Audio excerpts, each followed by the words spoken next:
ট্যাক্সোনমিতে family study করতে গেলে first আমরা দেখে নেব এখানে লেগুমিনেসি বা ফেবেসি ফ্যামিলির আমরা ইকোনমিক ইম্পর্টেন্স এবং কি জেনারেল ক্যারেক্টারিস্টিক্স রয়েছে ওই জিনিসগুলো আমরা দেখে নেব।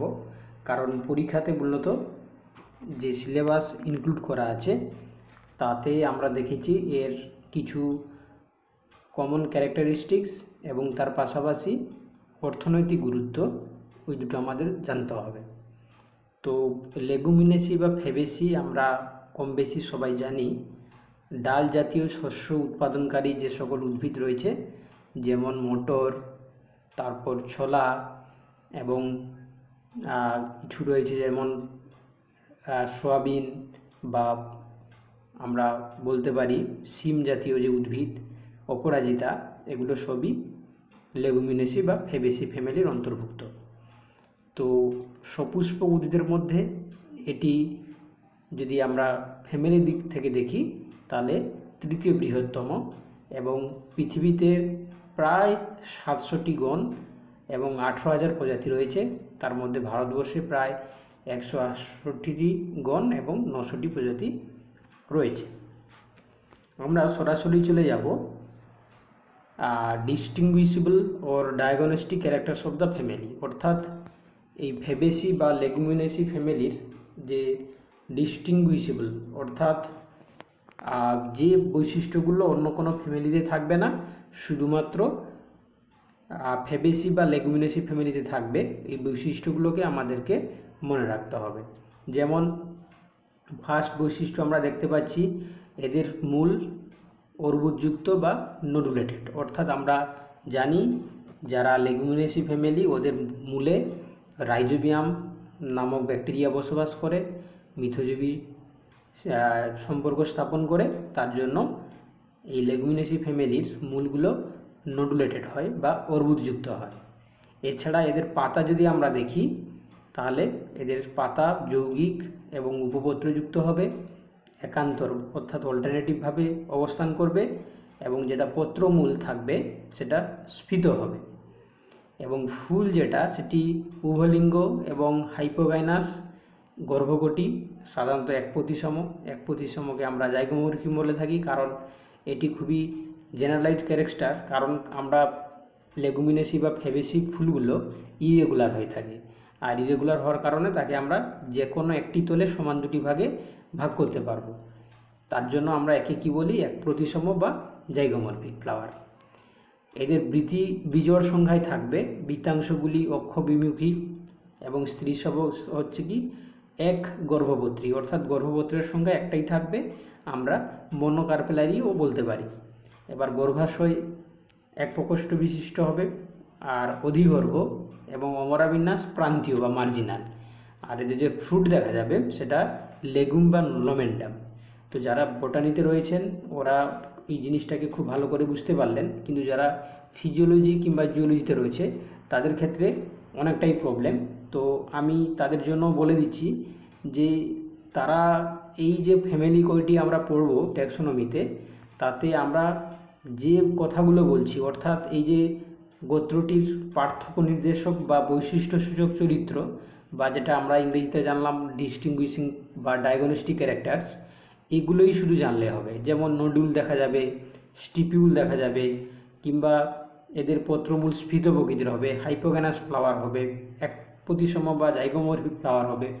এই যেমন লোমেন্টাম বা লেগিউম জাতীয় ফ্রুট দেখা যাবে, অমরাবিন্যাস যেটা হচ্ছে প্রান্তীয়, এইগুলো সবগুলোই এদের আইডেন্টিফাইং ক্যারেক্টার, অন্য কোনো ফ্যামিলিতে দেখা যাবে না। সাধারণ ক্যারেক্টার হিসাবে অনেক কিছু রয়েছে, আমরা এতগুলো মনে রাখতে পারবো না, এই জন্য স্কিপ করে দিয়ে আমরা শুধুমাত্র এই পার্থক্য নির্দেশক বা বৈশিষ্ট্যসূচক যেটা ডিস্টিংগুইশেবল বা ডায়াগনস্টিক ক্যারেক্টারসগুলোকে মনে রাখার চেষ্টা করব। তো নেক্সট আমরা দেখে নেব এদের যে বৈশিষ্ট্যগুলোর মধ্যে পুষ্প সংকেত বা ফ্লোরাল ফর্মুলা। তো এদের ক্ষেত্রে যেহেতু আমরা বললাম এক প্রতিসম অর্থাৎ জাইগোমর্ফিক, তার কারণে আমরা এই সাইনটা প্রকাশ করব। আর এরা উভলিঙ্গ ফুল হয়, এই জন্য বাইসেক্সুয়াল সাইন দিয়ে প্রকাশ করা হবে। যেটা সেপালের সংখ্যা 5টি এবং গেমোসেপালাস, এই জন্য K5 যুক্ত C5 অর্থাৎ পেটাল হচ্ছে কি 5 মুক্ত থাকবে, এবং অ্যান্ড্রোইসিয়াম যেটা আমরা বললাম যে 9+1 অর্থাৎ ডাইডাইনামাস, অর্থাৎ দুটো ওরিয়েন্টেশনে সাজানো থাকবে। আমরা জানি ফেবেসি ফ্যামিলি 9+1, 9টি স্টেমেন একসঙ্গে থাকবে, একটি স্টেমেন আলাদা থাকবে, এটাকে বলা যায় didynamous. It is the identifying characters of Fabaceae family. আর এদের ক্ষেত্রে আমরা দেখতে পাচ্ছি যে গাইনোসিয়াম একটা থাকবে এবং সুপিরিয়র ওভারি থাকবে, যার কারণে আমরা এই ফ্লোরাল ফর্মুলাটাকে পুরো মুখস্থ করে নেব। ঠিক আছে, আচ্ছা এবার চলে যাব যে এদের সাধারণ কয়েকটি উদ্ভিদের নাম মনে রাখলেই আমাদের অনেকটা ইজি হয় এই ফ্যামিলিটাকে স্টাডি করতে। কীরকম, যেমন এখানে সাধারণ উদ্ভিদ বলতে আমরা বকফুল জানবো, তারপর রয়েছে পলাশ, শিশু, অপরাজিতা, বনতুলসী, কচু কুঁচ, এই জাতীয় উদ্ভিদগুলোকে আমরা ফেবেসি ফ্যামিলির মধ্যে বা লেগুমিনেসি ফ্যামিলির মধ্যে দেখতে পাই। তো এদের অর্থনৈতিক গুরুত্ব আমরা যদি দেখি, স্টাডি করি, তাহলে কি দেখতে পাবো?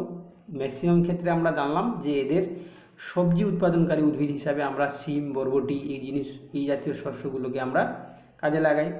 ডাল উৎপাদনকারী যেমন ছোলা, মসুর, মটর, মুগ এই জাতীয় উদ্ভিদকে আমরা কাজে লাগাচ্ছি। এছাড়া আমরা আরও দেখতে পাবো এখানে যে জিনিসগুলো রয়েছে ইকোনমিক ইম্পর্টেন্স হিসাবে, তৈল উৎপাদনকারী উদ্ভিদ হিসাবে বাদাম, কিংবা কাষ্ঠ প্রদানকারী উদ্ভিদ হিসাবে শিশু, রক্তচন্দন। এছাড়া আমরা তন্তু প্রদায়কারী উদ্ভিদ হিসাবে শন জাতীয় গাছ। তাছাড়া ভেষজ উদ্ভিদ হিসাবে আমরা দেখতে পাচ্ছি এখানে সরেলিয়া বা কুঁচ জাতীয় গাছ।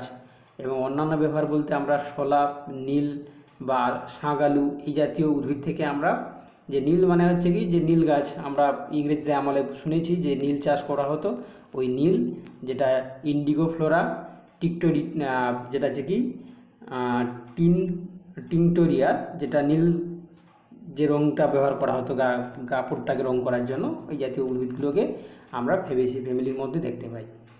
তো এছাড়াও রয়েছে যে ইকোনমিক ইম্পর্টেন্স, যেমন রবার উৎপাদনকারী উদ্ভিদ হিসাবে আমরা ব্যবহার করতে পারি, কিংবা সৌন্দর্যবোধক উদ্ভিদ হিসাবে আমরা সমলতা কিংবা যেটা রয়েছে প্যারাসাইসিকা এই জাতীয় উদ্ভিদগুলোকে আমরা ফেবেসি ফ্যামিলির মধ্যে দেখতে পাই। তো এখানে নেক্সট ফ্যামিলি দেখব আমরা সোলানেসি, যেটি আমরা এর প্রজাতির সংখ্যা পৃথিবীতে প্রায় গণ রয়েছে 90, প্রজাতি রয়েছে প্রায় 2800। ভারতবর্ষে এদের মধ্যে গণ রয়েছে 15 এবং প্রজাতি রয়েছে 90। এবার দেখব আমরা যে এদের যে কী কী বৈশিষ্ট্য রয়েছে ডিস্টিংগুইশেবল বা ডায়াগনস্টিক্স ক্যারেক্টার্স। তো এদের ডায়াগনস্টিক ক্যারেক্টার্স বলতে এরা গুল্ম বা বিরুৎ জাতীয় উদ্ভিদ হবে, পাতা সরল একান্তরভাবে শয্যাবিন্যাস থাকবে, উপপত্র থাকবে না, পুষ্পবিন্যাস কক্ষের বাইরে অবস্থিত এবং সাইমজ বা নিয়ত প্রকৃতির হবে। অর্থাৎ নিয়ত মানে সবাই জানো পুষ্পদণ্ডের উপরে একটা ফুল হয়ে যাবে এবং তার বৃদ্ধিটা নিয়ন্ত্রিত হয়ে থাকবে। আর ফুলগুলো উভলিঙ্গ হবে, সমাঙ্গ হবে, বহুপতি সম, গর্ভপাত প্রকৃতির হবে। আর এদের বীতিগুলো স্থায়ী বা পারসিস্টেন্ট কেলিক্স দেখা যাবে। বোঝা গেল? তাহলে সোলানেসি ফ্যামিলি যেরকম আমরা উদাহরণ যদি মনে রাখি, যেমন লঙ্কা, বেগুন বা আলু, এদের হচ্ছে কি আমরা লঙ্কার ক্ষেত্রে দেখেছি, বেগুনের ক্ষেত্রে দেখেছি বৃত্তিগুলো স্থায়ী বা পারসিস্টেন্ট অবস্থায় থাকে, আর এদের ফলের সঙ্গে এই জন্য বৃত্তিগুলো অবস্থান করে। আর দলমণ্ডল চক্রাকার হবে, ফানেল বৃদ্ধি হবে, পুঙ্কেশ্বর 5টি থাকবে এবং দলনগ্ন হবে। এটা হচ্ছে কি খুবই ইম্পর্টেন্স ক্যারেক্টার। আমি কালার চেঞ্জ করে এখানে মার্ক করে দিচ্ছি। এটা সোলানেসি ফ্যামিলির অন্যতম বৈশিষ্ট্য, যেটা হচ্ছে কি এপিপেটালাস, অর্থাৎ দলমণ্ডলের সঙ্গে পুঙ্কেশ্বরগুলো অ্যাটাচ হয়ে থাকবে। গর্ভপত্র 2টি থাকবে, যুক্ত গর্ভাশয় তির্যকভাবে অবস্থান করবে, অধিগর্ভ প্রকৃতির গর্ভাশয় হবে এবং ফলগুলো বীজ যুক্ত বেরি প্রকৃতির হবে। ওকে, বেরি প্রকৃতির। সোলানেসি ফ্যামিলিতে ফ্রুট আমরা টাইপস অফ ফ্রুট দেখি, তাহলে বেরি দেখতে পাবো। তো এর ছাড়াও আমরা বাকি যে সাধারণ বৈশিষ্ট্যগুলোকে স্কিপ করে এদের ইকোনমিক ইম্পর্টেন্স দেখার চেষ্টা করব। তো ইকোনমিক ইম্পর্টেন্স যদি স্টাডি করি সোলানেসি ফ্যামিলির ক্ষেত্রে আমরা দেখলাম যে এদের পুষ্প সংকেতটা আগে দেখে নিই। প্রথমে দেখব এরা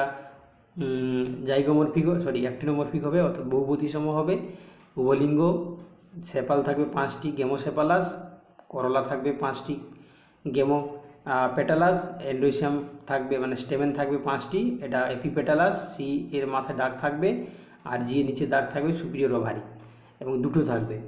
এবার যদি আমরা এদের সাধারণ উদ্ভিদ দেখি তাহলে দেখতে পাবো বন তামাক, কাগমাছি, বনমেগুল, ধুত্র, এছাড়া আমি তো লঙ্কা বললাম, তারপর হচ্ছে কি বেগুন বলা হলো। এদের ভেষজ যদি আমরা গুণাগুণ দেখি তাহলে এদের ক্ষেত্রে আমরা যে অর্থনৈতিক গুরুত্ব সম্পন্ন ভেষজ উদ্ভিদ এদের দেখতে পাই, যেমন বেলেডোনা, ধুত্র। বেলেডোনা থেকে আমরা জানি বিভিন্ন রকম অ্যাট্রোপিন যেটা পাওয়া যায়, অ্যাট্রোপিন নামক উপকার। ধুত্র থেকে ডাটুরিন পাওয়া যায়, এবং এছাড়াও কন্টিকারি বলে উদ্ভিদ রয়েছে, যেটা হচ্ছে কি আমরা ব্যবহার করে থাকি। এবং সবজি প্রদানকারী উদ্ভিদ যেমন আলু, বেগুন, টমেটো সবগুলোই সোলানেসি ফ্যামিলির মধ্যে। তামাক উৎপাদনকারী উদ্ভিদ টোব্যাকো, সৌন্দর্যবর্ধককারী উদ্ভিদ রয়েছে পেটুনিয়া। এই উদ্ভিদগুলোকে আমরা সরাসরি ব্যবহার করতে পারি। তো নেক্সট ফ্যামিলি তোমাদের রয়েছে রুবিয়েসি। রুবিয়েসি ফ্যামিলি পৃথিবীতে গণ রয়েছে 630, প্রজাতি রয়েছে প্রায় 10,400। ভারতবর্ষে যদি আমরা দেখি 76টা রয়েছে গণ এবং প্রজাতি রয়েছে 274টা। এদেরও সেই একইভাবে যদি আমরা এদের ডিস্টিংগুইশিং বা হচ্ছে ডায়াগনস্টিক ক্যারেক্টার্স দেখি তাহলে কি দেখতে পাবো, তাহলে এই ফ্যামিলির ক্ষেত্রে আমরা দেখতে পাবো এদের ক্ষেত্রে পাতাগুলো সরল বিপরীত আবর্তে কাক্ষিক এবং বৃন্তবন্ধক উপপত্র থাকবে, পুষ্পবিন্যাস দ্বিপার্শ্বীয় সাইম থাকবে, ফুল ওলিঙ্গ প্রকৃত হবে, সমাঙ্গ বহুপতিসম, গর্ভশীর্ষ, বৃত্তাংশ দলাংশ 4 বা 5 এবং যুক্ত থাকবে, পুঙ্কেশ্বরের পাপড়ির সংখ্যার সমান এবং দলনগ্ন অর্থাৎ এপিপেটালাসও দেখা যাবে, আর গর্ভপত্র দুটি যুক্ত এবং গর্ভাশয় অধগর্ভ প্রকৃতির। তো এদেরও যদি আমরা ফ্লোরাল ফর্মুলাটাকে মনে রাখার চেষ্টা করি তাহলে দেখতে পাবো এরাও সেই অ্যাক্টিনোমরফিক, উভলিঙ্গ, সেপালের সংখ্যা 5টি এবং বা 4টি থাকতে পারে, সেগুলো গেমোসেপালাস হবে। পেটালের সংখ্যা 5টি বা 4টি হতে পারে, অ্যান্ড্রোইসিয়াম 4 থেকে 5টি, গাইনোসিয়ামের চেম্বারের সংখ্যা 2টি থাকবে এবং এদের এপিপেটালাস টাইপ আমরা দেখতে পাবো। উদ্ভিদ যদি আমরা এখানে দেখি যে কারা কারা উদ্ভিদ, যেমন ভুঁইপাট কিংবা ক্ষেত পাপড়া, রঙ্গন, কদম, গন্ধরাজ, এই সকল উদ্ভিদ আমরা দেখতে পাবো।